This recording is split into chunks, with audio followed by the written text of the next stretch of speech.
Bismillahirrahmanirrahim. Assalamualaikum warahmatullahi wabarakatuh. Sebelumnya perkenalkan, nama saya Putri Ardianti. Di sini saya akan menjelaskan mengenai materi yang saya pelajari, salah satunya mengenai analisis laporan keuangan. Baik, langsung saja. Yang pertama mengenai pengertian laporan keuangan.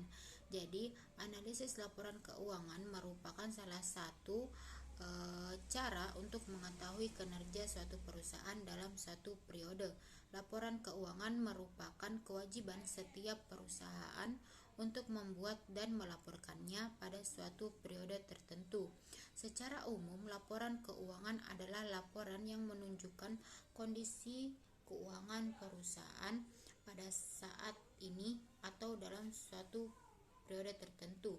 Biasanya laporan keuangan dibuat per periode, misalnya 3 bulan atau 6 bulan sekali untuk kepentingan perusahaan. Adapun untuk laporan lebih luas dilakukan 1 tahun sekali. Inti dari laporan keuangan adalah menggambarkan pos-pos keuangan perusahaan yang diperoleh dalam suatu periode.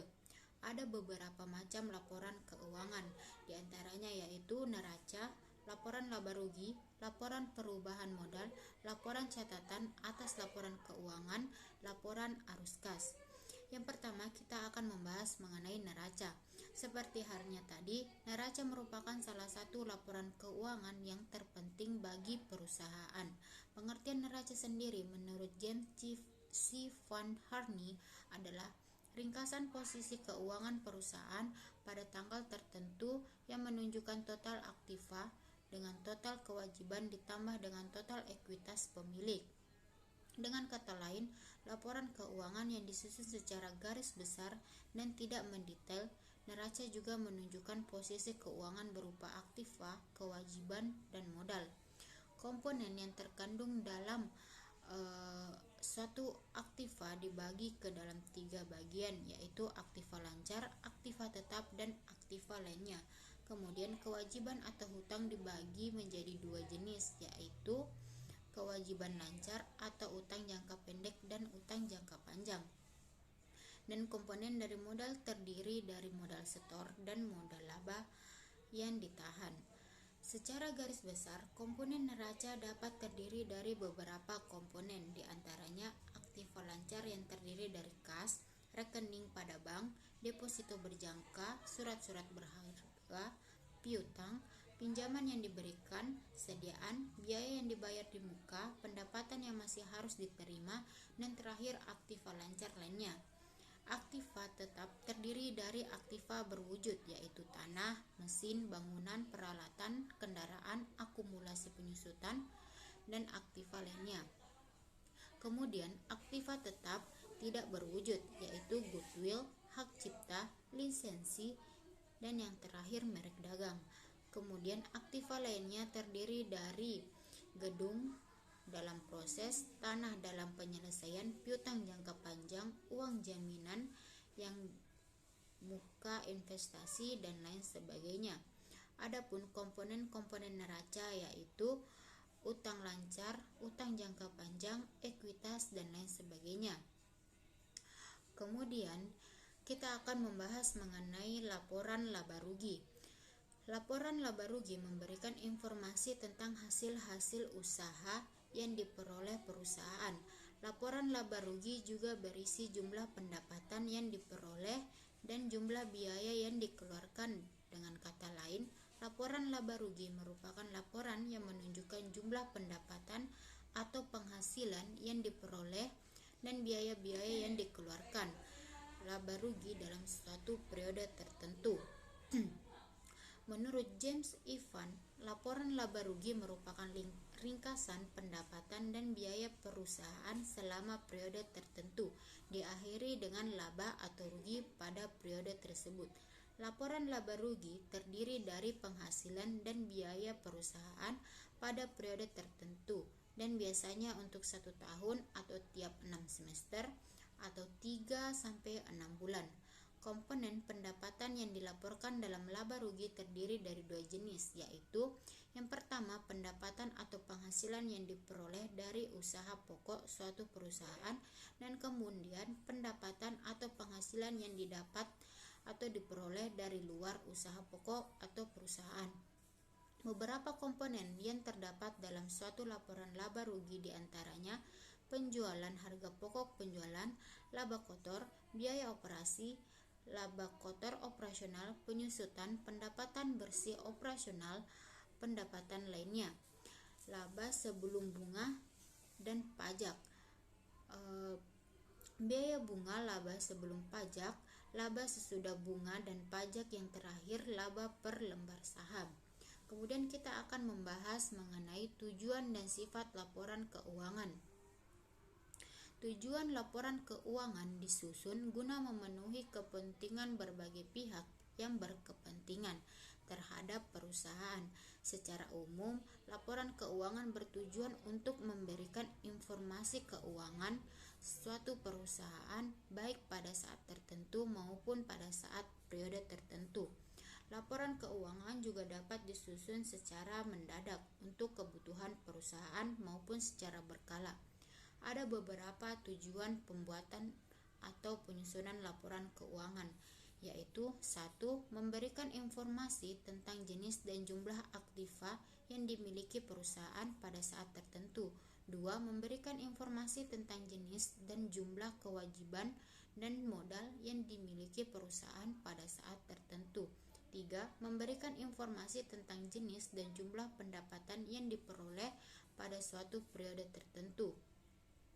Keempat, memberikan informasi tentang jumlah, biaya, dan jenis biaya yang dikeluarkan perusahaan dalam suatu periode tertentu. 5. Memberikan informasi tentang perubahan yang terjadi terhadap aktiva pasiva dan modal perusahaan. 6. Memberikan informasi tentang kinerja manajemen perusahaan dalam suatu periode tertentu. 7. Memberikan informasi tentang catatan atau laporan keuangan. Dan yang terakhir, informasi keuangan lainnya. Jadi, dengan memperoleh laporan keuangan suatu perusahaan, maka akan dapat diketahui kondisi keuangan perusahaan secara menyeluruh. Kemudian, laporan keuangan harus dimengerti dan dipahami agar analisis keuangan melalui berbagai rasio keuangan yang lazim dapat dilakukan. Sifat dari laporan keuangan terdiri dari dua, yaitu bersifat historis, yang dimana artinya laporan keuangan disusun berdasarkan data 1 atau 2 tahun atau bisa juga beberapa tahun ke belakang. Sifat ini bersifat menyeluruh, maksudnya laporan keuangan dibuat selengkap mungkin dan laporan keuangan disusun sesuai dengan standar yang telah ditetapkan pembuatnya atau penyusunnya, yang hanya sebagian atau tidak lengkap tidak akan memberikan informasi yang lengkap tentang keuangan suatu perusahaan. Kemudian, data masa lalu suatu perusahaan ditampilkan dalam laporan keuangan. Laporan keuangan merupakan kombinasi dari fakta yang telah dicatat. Kemudian, prinsip-prinsip kebiasaan dalam akuntansi, yaitu pendapat pribadi. Selanjutnya kita akan membahas mengenai pengertian analisis laporan keuangan. Setelah laporan keuangan disusun berdasarkan data yang relevan, maka akan terlihat kondisi keuangan perusahaan yang sesungguhnya. Kondisi keuangan yang dimaksud adalah diketahuinya beberapa jumlah harta kewajiban serta modal dalam neraca yang dimiliki. Dengan demikian, dapat diketahui bagaimana hasil usaha yang diperoleh selama periode tertentu dari laporan laba rugi yang disajikan. Agar laporan keuangan dapat dipahami dan dimengerti oleh berbagai pihak, maka perlu dilakukan analisis terhadap laporan keuangan. Tujuan utama dari analisis laporan keuangan adalah agar dapat mengetahui posisi keuangan perusahaan pada saat tertentu. Dengan mengetahui posisi keuangan setelah dilakukan analisis laporan keuangan secara mendalam, maka akan terlihat apakah perusahaan dapat mencapai target yang telah direncanakan sebelumnya atau tidak. Hasil analisis laporan keuangan juga akan memberikan informasi tentang kelemahan dan kekuatan yang dimiliki perusahaan. Dengan mengetahui kelemahan ini, maka manajemen akan dapat memperbaiki atau menutupi kelemahan tersebut. Kemudian, dengan mengetahui posisi keuangan dapat merencanakan dan mengambil keputusan yang tepat tentang apa yang harus dilakukan ke depannya. Perencanaan ke depannya dengan cara menutupi kelemahan yang ada, kemudian mempertahankan posisi yang sudah sesuai dengan yang diinginkan, dan berupaya untuk meningkatkan lagi kekuatan yang sudah diperoleh selama ini dalam melakukan analisis laporan keuangan. Dalam menganalisis laporan keuangan perlu dilakukan secara cermat dengan menggunakan metode dan teknik analisis yang tepat sehingga hasil yang diharapkan benar-benar tepat pula. Apabila terjadi kesalahan dalam memasukkan angka atau rumus yang akan digunakan, akan berakibat hasil yang hendak dicapai tidak akurat. Kemudian hasil perhitungan dianalisis dan diinterpretasikan sehingga diketahui posisi keuangan yang sesungguhnya.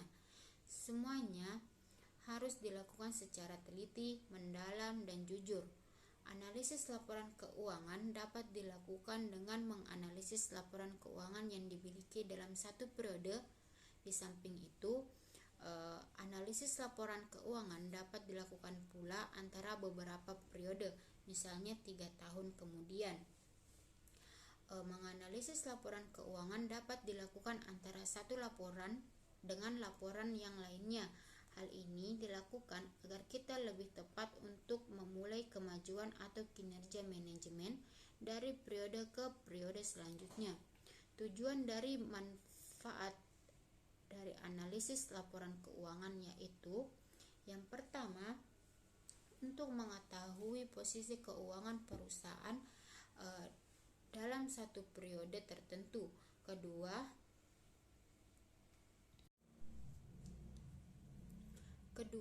untuk mengetahui kelemahan apa saja yang menjadi kekurangan perusahaan. 3. Untuk mengetahui kekuatan yang dimiliki. Keempat, untuk mengetahui langkah-langkah perbaikan apa saja yang perlu dilakukan ke depannya yang berkaitan dengan posisi keuangan suatu perusahaan. Kelima, untuk melakukan penilaian kinerja manajemen ke depan, apakah perlu penyelenggaraan atau tidak, karena sudah dianggap berhasil atau gagal. Yang terakhir, keenam, dapat juga digunakan sebagai pembandingan dengan perusahaan sejenis tentang hasil yang dicapai. Kemudian kita akan membahas mengenai pengertian rasio keuangan. Salah satu cara yang terpenting untuk melihat kinerja manajemen adalah dari laporan keuangan yang telah disusun pada periode yang bersangkutan.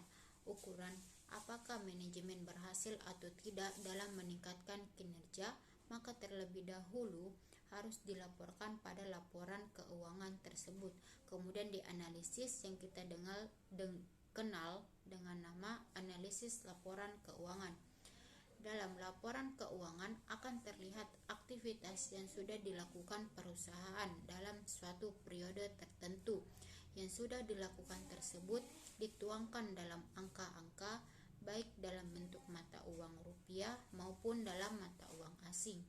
Menurut James Stephen Harney, rasio keuangan merupakan indeks yang menghubungkan dua angka akuntansi dan diperoleh dengan membagi satu angka dengan angka lainnya. Rasio keuangan digunakan untuk mengevaluasi kondisi keuangan dan kinerja suatu perusahaan. Jadi, rasio keuangan merupakan kegiatan membandingkan angka-angka yang ada dalam laporan keuangan dengan cara membagi satu angka dengan angka lainnya. Pembandingan dapat dilakukan antara satu komponen dengan komponen dalam satu laporan keuangan atau antar komponen yang ada di antara laporan keuangan.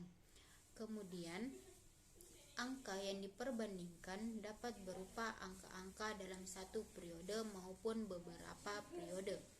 Hasil dari rasio keuangan inilah yang digunakan untuk menilai kinerja manajemen dalam suatu periode, apakah mencapai target seperti yang telah ditetapkan atau sebaliknya. Di samping itu, untuk menilai kemampuan manajemen dalam memberdayakan sumber daya perusahaan atau biasa dikenal dengan aset secara efektif dan efisien. Analisis rasio keuangan suatu perusahaan dapat digolongkan menjadi beberapa macam, yaitu diantaranya 1. Rasio neraca, 2. Rasio laporan laba rugi, 3. Rasio antar laporan. Penyajian laporan keuangan secara khusus merupakan salah satu tanggung jawab manajer keuangan. Begitu juga merencanakan, mencari, memanfaatkan dana-dana perusahaan dan memaksimalkan nilai perusahaan. Dengan kata lain, tugas seorang manajer keuangan adalah mencari dana dari berbagai sumber dan membuat keputusan tentang sumber dana yang harus dipilih. Juga harus mampu mengalokasikan atau menggunakan dana secara tepat dan benar. Selanjutnya, kita akan membahas mengenai prosedur dan jenis analisis laporan keuangan. Tujuan dari penentuan metode dan teknik analisis yang tepat adalah agar laporan keuangan tersebut dapat memberikan hasil yang maksimal. Kemudian, ada beberapa langkah dan prosedur dilakukan dalam menganalisis laporan keuangan. Di antaranya, 1. Mengumpulkan data keuangan data pendukung yang diperlukan selengkap mungkin baik untuk satu periode maupun beberapa periode. 2. Melakukan pengukuran atau perhitungan dengan rumus-rumus tertentu. 3. Melakukan perhitungan dengan memasukkan angka-angka yang ada dalam laporan keuangan dengan cermat. 4. Memberikan interpretasi terhadap hasil perhitungan dan pengukuran yang telah dibuat. 5. Membuat laporan tentang posisi keuangan perusahaan. 6. Memberikan rekomendasi yang dibutuhkan sehubungan dengan hasil analisis tersebut. Kemudian, ada pun 2 macam metode analisis laporan keuangan, yaitu pertama metode vertikal yang dimana merupakan analisis yang dilakukan terhadap hanya dengan satu periode laporan keuangan saja. Kedua, analisis horizontal merupakan analisis yang dilakukan dengan membandingkan keuangan untuk beberapa periode lalu. Kemudian, dalam analisis laporan keuangan terdapat beberapa jenis-jenis teknik analisis, yaitu 1. Analisis perbandingan antara laporan keuangan. 2. Analisis tren. 3. Analisis presentase per komponen. 4. Analisis sumber dan penggunaan dana. 5. Analisis sumber dan penggunaan kas. Ke-6. Analisis rasio. Ke-7. Analisis laba kotor. Dan yang terakhir, yang ke-8, analisis pulau pokok atau titik impas. Kemudian kita akan membahas mengenai pembandingan rasio keuangan. Data pembanding untuk rasio keuangan mutlak ada sehingga dapat dilakukan perhitungan terhadap rasio yang dipilih. Dengan adanya data pembandingan, kita dapat melihat perbedaan angka-angka yang ditonjolkan apakah mengalami peningkatan dari periode sebelumnya. Artinya, jika data pembandingan lebih banyak, maka makin banyak yang dapat diketahui. Adapun beberapa data pembandingan yang dibutuhkan, diantaranya yang pertama, angka-angka yang ada dalam tiap komponen laporan keuangan. Kedua, angka-angka yang ada dalam tiap jenis laporan keuangan. 3. Tahun masing-masing laporan keuangan untuk beberapa periode. Keempat, target rasio yang telah dianggarkan dan ditetapkan perusahaan sebagai pedoman pencapaian tujuan. Kelima, standar industri yang digunakan untuk industri yang sama. Yang terakhir, yang keenam, rasio keuangan persaingan pada usaha yang sejenisnya. Itulah tadi mengenai materi yang dapat saya jelaskan. Lebih dan kurangnya mohon dimaafkan. Wassalamualaikum warahmatullahi wabarakatuh.